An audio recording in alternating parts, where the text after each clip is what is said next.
In this AfterFX video, I'd like to show you how to make markers on footage items in order to help you with animation. This is something you do a lot of in AfterFX.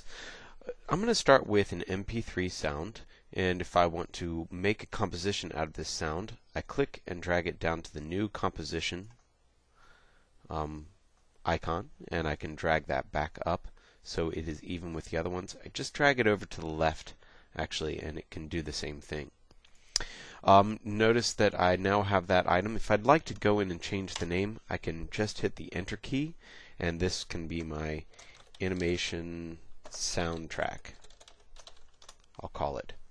And now I want to open up that by double clicking on it, and you can see that it's down below. Now currently you can't scrub an animation timeline and hear it. You can press the 0 key on your numpad, which is your RAM preview, and what that will do is that will put as much of it as it can into RAM and play the animation. You'll also be able to see the visual animation if there is any. You can also do what's called audio hear forward, which means at any place you put your mouse, you can press on the delete key or the dot, which is on your numpad, and it will play the audio for about 10 seconds. From there forward.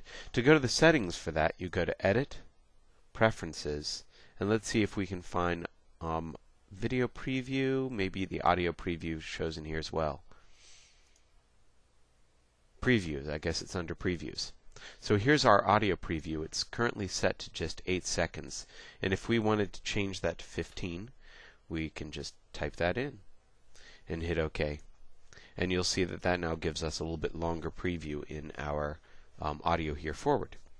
Now if we want to see the timeline, we can open up so we can see a waveform. And that waveform, if we go ahead and zoom in, might be able to help us to determine key areas that are really important, such as if the audio is very silent and then all of a sudden jumps up in quality, we'll be able to see that very easily on this waveform. And we can go to that point to create an edit, such as right here. I can see it kind of dies a little bit, and then it has a bump right there. And so you can see it snapping to a keyframe. If I go ahead and use on the numpad the star, which is on the top right hand corner, with that footage item selected, let's make sure it's selected, you'll see that it can create a small indicator on the timeline. This is a marker that travels with that audio footage or with that footage item. Make sure that you have that footage item selected, otherwise it will not create the markers. Anyway, I'm going to try and do this by listening to it as well. So I'm going to start at the beginning and press the del key on the numpad, which is the audio here forward, and then as I'm listening to it, press the star key at times that you think are important. So here's how it works.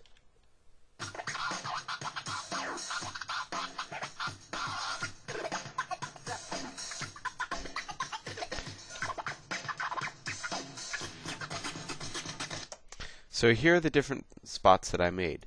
And notice that this one was actually not one that I wanted, believe it or not. While listening to it, I could tell it was not at a very good spot. So let me listen to it again. 2, 3, 4. 1, 2, 3, 4. 1, 2, 3, 4. 1, 2, 3, 4. 1, 2, 3, 4. Main hit. Okay, so I'm going to delete that marker by right-clicking on it and choose to delete it. Here are the beats. 1, 2, 3, 4, 1, 2, 3, 4, 1, 2, 3, 4, 1, 2, 3, 4. And then at this point, the audio changes. So this is a really good time for me to go ahead and maybe lock that marker, or go to the settings for that marker and say main music here. And you'll see that in my timeline, it shows me the information for that marker. So I know what it's all about. The other ones are just showing me beats, and then this one is showing me that there's an actual change in the music.